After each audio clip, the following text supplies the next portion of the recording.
I want to show you what's happening in France in terms of RT, because what happened is the EU banned RT last year, as you guys recall, which is of course very democratic, right? Freedom of speech. And now they because they couldn't get around RT in France broadcasting on websites like Odyssey and Rumble, they've gone to the Treasury and literally shut down their bank account, so they can't pay journalists, sound engineers, contractors, whatever it is. So this is from Politico. So RT France's money frozen by the French state. Okay, this is from yesterday, January 19th. So RT France's finances have been frozen by the French state in a move that could jeopardize the Kremlin-backed TV channel's future, according to a report by Le Monde. This is the original article, right, in Le Monde.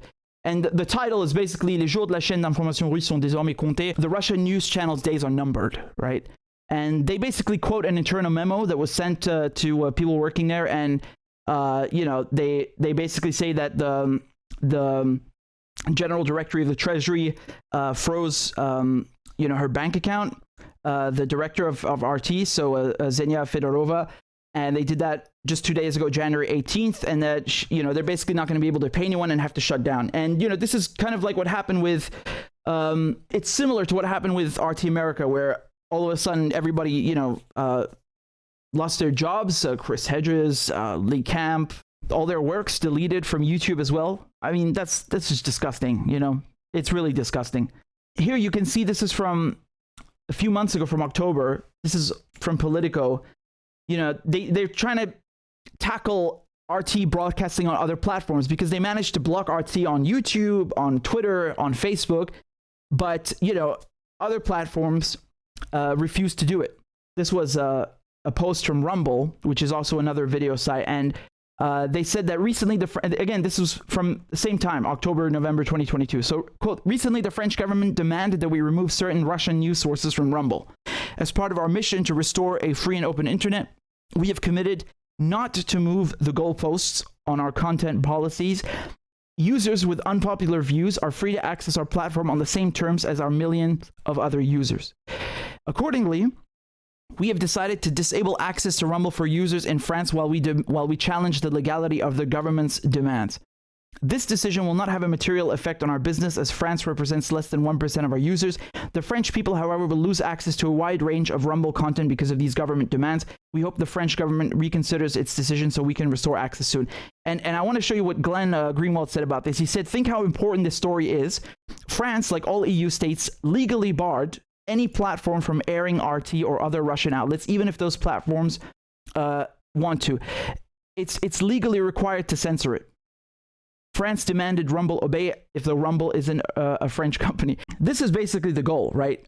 That people can only access news that is curated, that is prepared for mass consumption in the West. They don't want you to have, ironically, they don't want you to have any sort of objective view, because if you can access BBC and then you can access RT and hear both sides of the story, then you can make up your own mind. They don't want you to make up your own mind. They want you to only be able to listen to BBC, and then you literally don't have the information required to come to a conclusion or to make up your mind, because they've completely erased anything that goes contrary to that. That's the whole plan. I mean, they've been trying to do this for years with smear campaigns and tagging them on social media, and now they basically saw this as an opportunity. Fuck it, let's just take them down. Why not?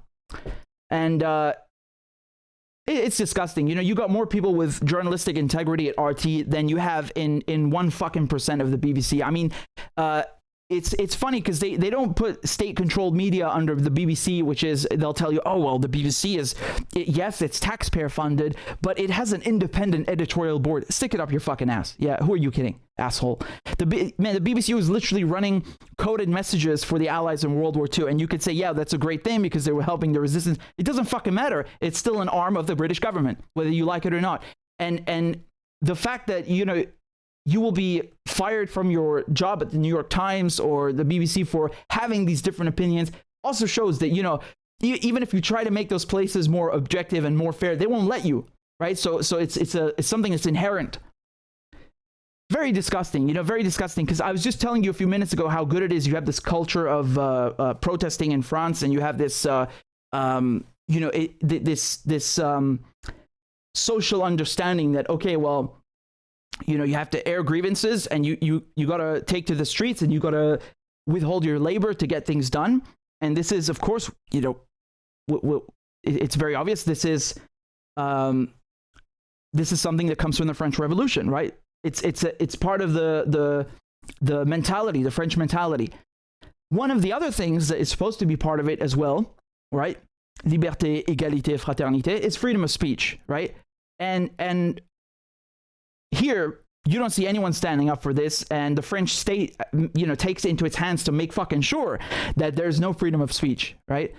It's very disgusting, honestly. I mean, it's very quote unquote European and un-French, right? If we're supposed to assume, if we're to assume that those words really mean what they say they mean, right? That the European values, whatever the fuck that means. What, colonialism, genocide? What do you mean? Which European values? They're vindictive, If they can't get you off the quote unquote fringe sites, like they call them in Politico, then they'll just take your money away, right? And if they can't take your money away, they'll go and smear you. They come up with different tools to get to the same objective. That's what it is.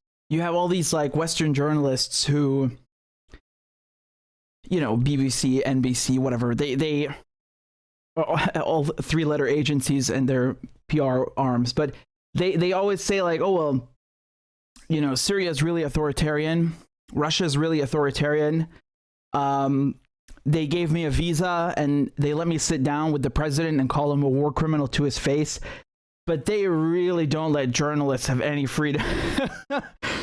First of all, you don't even have the fucking balls to do that to your own president in your own country, bitch. Second of all, you go and literally insult a foreign leader to his fucking face after he let you in the country, and then you turn around and say, "Oh, he's so authoritarian. There's no freedom of speech in this country." What the hell, man?